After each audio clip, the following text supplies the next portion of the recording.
jamais desista. ITM 4, 7, 14 outubro de 2017. Jó 29, 25. Jó, nostálgico, nos ensina o que é ser um homem que anda com Deus. Em resumo, veremos que tanto Eliú quanto o próprio Deus corrigirão Jó. Por meio desses encontros, Jó perceberá os seus erros e se arrependerá. Discurso final de Jó, 29, 1-31, 40. O longo discurso final de Jó é seu último apelo para a questão de seus sofrimentos. Ele começará com reflexões nostálgicas sobre o passado, comparará com as dificuldades no presente e encerrará com um protesto de sua inocência, a qual ele a defendeu desde o início. Também o discurso de Jó, o qual ocupará os próximos 3 capítulos contando com este, será dividido em 3 partes que falarão do passado, do presente e das suas justificativas. 1. A experiência passada de Jó, 29, 1-25. 2. A experiência presente de Jó, 30, 31. 3. As experiências de Jó e sua consciência, protesta e inocência, 31, 40. A experiência passada de Jó, 29, 1-25. Aqui, Jó relembrará os dias que antecederam o início do seu sofrimento e desejará voltar a eles. Ele lembrará como Deus tinha abençoado tanto, vs. 2-6, como receber a honra, vs. 7-10, como estender a sua grande generosidade aos outros, ao seu próximo que com ele habita confiadamente, vs. 11-17, como esperava receber mais bênçãos, vs. 18-20, e como era honrado pelas pessoas à sua volta, vs. 21-25. Estamos diante de um homem de Deus que, apesar de tudo o que passou, ainda continua a preservar a sua fé, a sua consciência e a sua vida de oração. Para mim, Jó sempre será lembrado assim e, portanto, considero um herói, daqueles dignos de imitação pelo seu bom exemplo. Veremos aqui neste capítulo 4 características de um homem que anda com Deus, como justo, íntegro, reto e temente a Deus. Ora, quem dele deu testemunho foi o próprio Deus. Jó 1:8. Como não hei de concordar com ele? 1. Um homem que anda com Deus é um homem abençoado. Vs. 2-6. Jó sempre foi um homem abençoado e jamais deixou de ser, mesmo quando teve de passar por uma dura prova como a que enfrentou e estava indo muito bem, apesar de tudo. O Salmo 1 da Bíblia fala desse homem e da progressividade do bem. O versículo 2, deste Salmo 1, fala do homem que é verdadeiramente feliz e que não é como aquele que anda, se detém e se assenta à roda dos escarnecedores, antes tem prazer, alegria, gozo na lei do Senhor e nela medita de dia e de noite, isto é, de forma contínua. Duas coisas são destacadas pela palavra do Senhor com relação à sua lei ou à sua palavra. 1. Prazer. 2. Meditar. Você ama a palavra de Deus a ponto de sentir prazer nela. Se não, comece a orar e pedir a Deus que o ajude a ter prazer na sua lei para que você possa meditar nela. Realmente, somente meditaremos nela, se por ela sentirmos prazer. Se fizermos algo forçado, não será bom para nosso aprendizado. Por que eu sentiria prazer pela sua palavra? Ora, porque ela foi comunicada por Deus para nós. A palavra de Deus não foi produzida pela vontade humana nem a mente humana conseguiu um grau de desenvolvimento e iluminação a ponto de produzir o conteúdo da sua palavra. 16 Toda a Escritura é divinamente inspirada e proveitosa para ensinar, para redarguir, para corrigir, para instruir em justiça. 17 Para que o homem de Deus seja perfeito, e perfeitamente instruído para toda a boa obra. ITM 13:16. Porque a profecia nunca foi produzida por vontade de homem algum, mas os homens santos de Deus falaram inspirados pelo Espírito Santo. IP 1:21. Eu devo sentir prazer em sua lei porque ela é a sua lei. Eu tenho de entender que foi Deus, Criador bendito, que nos deu a sua palavra para por meio dela termos vida e conhecermos a sua vontade. Deus nos deu a sua palavra e, em relação a isso, eu não posso ficar imparcial.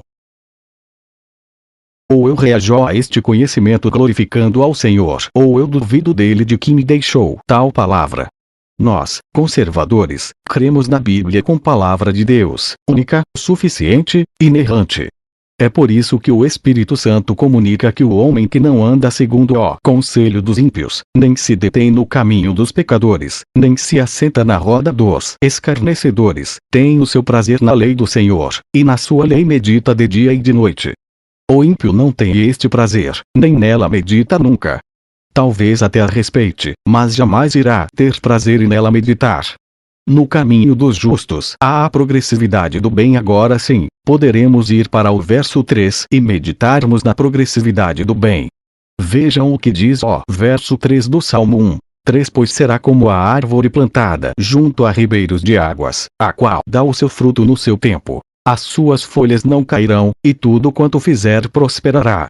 Primeiro, nos vimos que ele, o justo, tem prazer na lei do Senhor e nela medita dia e noite, e a palavra de Deus diz em complemento que ele será como árvore plantada. A árvore é sinal de longevidade, de vida, de força, e nos comunica neste caso a ideia de vitalidade e utilidade. Quando estamos diante de uma árvore robusta e de profundas raízes, logo nos vem a ideia também de segurança. Seus galhos são fortes e envergados para cima e pode servir, dependendo do caso, de coluna e de apoio para uma infinidade de coisas. Derrubar uma árvore não é tarefa fácil por causa da sua firmeza. A árvore também é um bom exemplo de vida. Nosso Deus é vida e tudo o que ele faz comunica vida. Podemos reparar que muitas coisas na natureza e nós mesmos os humanos nos beneficiamos da árvore. Ela pode nos dar sombra, abrigo, proteção, alimento e até servir de remédio. Assim é o justo ou o caminho do justo, pois, por onde ele anda ele estará levando consigo o sinal da vida de Deus, da utilidade e da vitalidade. Os que estiverem ao redor dos justos quererão se beneficiar dessa sua característica. Isso me faz lembrar o episódio bíblico da destruição de Sodoma e de Gomorra, cujos moradores se afundavam no pecado. Sabem por que a cidade não tinha sido destruída antes? Por causa dos justos que nela haviam, que segundo os cálculos de Abraão não passavam de 10. Meu querido, basta apenas um justo para mudar o destino de uma cidade inteira. E quem são os justos ou os justificados do Senhor senão os que são chamados filhos de Deus, que não nasceram da carne nem do sangue, mas da vontade de Deus. 12 Mas todos quantos o receberam, deu-lhes o poder de serem feitos filhos de Deus, aos que creem no seu nome. 13 Os quais não nasceram do sangue, nem da vontade da carne, nem da vontade do homem, mas de Deus. João 1 e 12, 13. 3:24 Sendo justificados gratuitamente pela sua graça, pela redenção que há em Cristo Jesus. 13:28 Concluímos, pois, que o homem é justificado pela fé sem as obras da lei. RM 13:24 e 28. Pois bem, ele será como uma árvore plantada junto a ribeiros de água. Sabem o que significa? Que a sua vida depende de Deus. A sua raiz somente irá retirar os nutrientes necessários para se manter por meio de suas raízes profundas. Isso significa estabilidade. É somente em Deus que somos estáveis e podemos permanecer. Sem Ele, morreremos. E quando obtemos a vida da vida de Deus, nós fortalecemos e produzimos folhas verdes e frutos que servem de alimento e para a geração de novas árvores. É vida gerando vida. É vida alimentando vida. Os frutos então indicam produtividade, e a produtividade sendo gerada vira prosperidade. Tudo que o justo faz somente tem um caminho de ida, e este caminho é de prosperidade. Então é esta a progressividade do justo: utilidade, vitalidade, estabilidade, produtividade e prosperidade. Você ainda quer mais? Então está esperando que? Hoje, se ouvirdes a sua voz, não endureçais o vosso coração. Deuteronômio 10:16 Circuncidai, pois, o prepúcio do vosso coração, e não mais endureçais a vossa cerviz. 2 Crônicas 30:8 Não endureçais agora a vossa cerviz, como vossos pais. Dai a mão ao Senhor, e vinde ao seu santuário que ele santificou para sempre, e servi ao Senhor vosso Deus, para que o ardor da sua ira se desvie de vós. Salmos 95:8 Não endureçais os vossos corações, assim como na provocação e como no dia da tentação no deserto. Hebreus 3, 8 Não endureçais os vossos corações, como na provocação, no dia da tentação no deserto. Hebreus 13, 15 Enquanto se diz: hoje, se ouvirdes a sua voz, não endureçais os vossos corações, como na provocação. Hebreus 4, 7 Determina outra vez um certo dia, hoje, dizendo por Davi, muito tempo depois, como está dito: hoje, se ouvirdes a sua voz, não endureçais os vossos corações. 2. Homem que anda com Deus será honrado, vs. 7 ao 10 21 ao 25. Jó era um homem honrado na sociedade em que vivia e por onde andava as pessoas faziam referência dele por causa de sua conduta e seu comportamento exemplar. Era ele, como uma árvore plantada junto aos ribeiros de água, totalmente dependente de Deus, sendo que a sua raiz somente iria retirar os nutrientes necessários para se manter por meio de suas raízes profundas, o que representa, como já vimos acima, estabilidade. A estabilidade de Jó vinha de Deus e por andar com ele, Deus, é que ele crescia e era honrado. É somente em Deus que somos estáveis e podemos permanecer. Sem ele, morreremos. Precisamos de Deus. Todo bom comportamento de Jó se devia não pela sua alta moralidade composta de leis e rituais, mas de uma vida que era cada vez mais próxima de Deus. 3. Um homem que anda com Deus estenderá a sua grande generosidade aos outros, vs. 11 ao 17. Por essa razão, por entender que a sua vida era resultado da graça de Deus e de seu grande favor, era que seu coração não era endurecido com seu próximo, pelo contrário, muito aberto e disposto a ajudar quem quer que fosse. Há corações que se justificam a si mesmos e que se acham os fortes, e que em tudo dizem dominar. No entanto, de fato mesmo, são escravos. São corações endurecidos que levam apenas a morte ao seu próximo e não a vida e a generosidade. Em contraste, um homem generoso pode ter certeza de que sua vida está cheia de Deus e de seus benefícios. Por muito tempo lutei contra um maldito vício de fumar e não fui capaz de dominá-lo enquanto este se fez lei para mim, mas quando me aproximei mais de Deus, recebi dele a força e a coragem de dar um basta definitivo ao vício, mas somente ocorreu quando eu me aproximei de Deus e não quando eu lutava contra o vício. Se eu tivesse vencido, talvez hoje bateria em meus peitos falando que meu próximo é um fraco, porque eu sou forte. No entanto, a minha força não veio de mim mesmo, mas de Deus que me tornou forte. E assim posso ter um coração compassivo e generoso. Assim era o justo Jó. 4. Um homem que anda com Deus esperará receber mais bênçãos, vs. 18 ao 20. Eu sou totalmente avesso à teologia da prosperidade quando esta se volta para si mesmo, mas quando ela se volta para Deus, as bênçãos de Deus certamente acompanharão os que andam com Deus. Assim, natural será esperar por elas. Digamos assim, que não serei ou procurarei ser justo para receber as recompensas disso, mas ao ser e procurar ser justo para a glória de Deus, elas, as bênçãos, com certeza nos acompanharão e assim, entendo, era com Jó que era um homem abençoado, honrado e generoso para com seu próximo. Não podemos, nem devemos ir atrás das bênçãos desejáveis, mas termos um coração preparado para ir atrás do Senhor das bênçãos, e assim as bênçãos é que irão nos procurar. Jó 29, 1 E prosseguiu Jó no seu discurso, dizendo, Jó 29, 2a Quem me dera ser como eu fui nos meses passados, como nos dias em que Deus me guardava.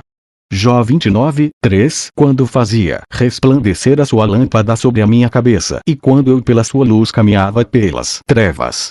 Jó 29, 4 Como fui nos dias da minha mocidade, quando o segredo de Deus estava sobre a minha tenda. Jó 29, 5 Quando o Todo-Poderoso ainda estava comigo, e os meus filhos em redor de mim. Jó 29, 6 Quando lavava os meus passos na manteiga, e da rocha me corriam ribeiros de azeite. Jó 29, 7 Quando eu saía para a porta da cidade, e na rua fazia preparar a minha cadeira. Jó 29, 8 Os moços me viam, e se escondiam, e até os idosos se levantavam e se punham em pé. Jó 29, 9 Os príncipes continham as suas palavras, e punham a mão sobre a sua boca. Jó 29:10. A voz dos nobres se calava, e a sua língua apegava-se ao seu paladar. Jó 29:11. Ouvindo-me algum ouvido, me tinha por bem-aventurado. Vendo-me algum olho, dava testemunho de mim. Jó 29:12. Porque eu livrava o miserável, que clamava, como também o órfão que não tinha quem o socorresse. Jó 29:13. A bênção do que ia perecendo vinha sobre mim, e eu fazia que rejubilasse o coração da viúva. Jó 29:14. Veste-a-me da justiça, e ela me servia de vestimenta. Como manto e diadema era minha justiça. Jó 29:15. Eu me fazia de olhos para o cego, e de pés para o coxo. Jó 29:16. Dos necessitados era pai, e as causas de que eu não tinha conhecimento inquiria com diligência. Jó 29:17. E quebrava os queixos do perverso, e dos seus dentes tirava a presa. Jó 29:18. E dizia: no meu ninho expirarei, e multiplicarei os meus dias como a areia. Jó 29:19. A minha raiz se estendia junto às águas, e o orvalho permanecia sobre os meus ramos. Jó 29:20. A minha honra se renovava em mim, e meu arco se reforçava na minha mão. Jó 29:21. Ouviam-me e esperavam, e em silêncio atendiam ao meu conselho. Jó 29:22. Havendo eu falado, não replicavam, e minhas razões destilavam sobre eles. Jó 29:23. Porque me esperavam, como a chuva, e abriam a sua boca, como a chuva tardia. Jó 29:24. Se eu ria para eles, não o criam, e a luz do meu rosto não faziam abater. Jó 29:25. Eu escolhia o seu caminho, assentava-me como chefe, e habitava como rei entre as suas tropas, como aquele que consola os que planteiam. Jó está ainda discursando e agora sairá de sua nostalgia passada para entrar no presente. Com Jó aprendemos, neste capítulo, o que acontece quando um homem tem por objetivo na vida andar com Deus. Você pode querer ser um homem de sucesso. Você pode querer ser um grande empresário. Você pode querer ter muita fama, como tem os grandes ídolos. Você pode querer ser um homem de grande status e estar em todas as mídias e comentários. No entanto, você também pode querer ser um simples homem de Deus. Não condeno nenhuma nem outra coisa, desde que o custo disso não seja às custas de sua dignidade, consciência e honra. Na verdade, eu prefiro e dou mais valor a simplesmente ser um homem de Deus de valor. Jó nos mostrou, nostalgicamente, neste capítulo que é ser um homem de Deus de valor.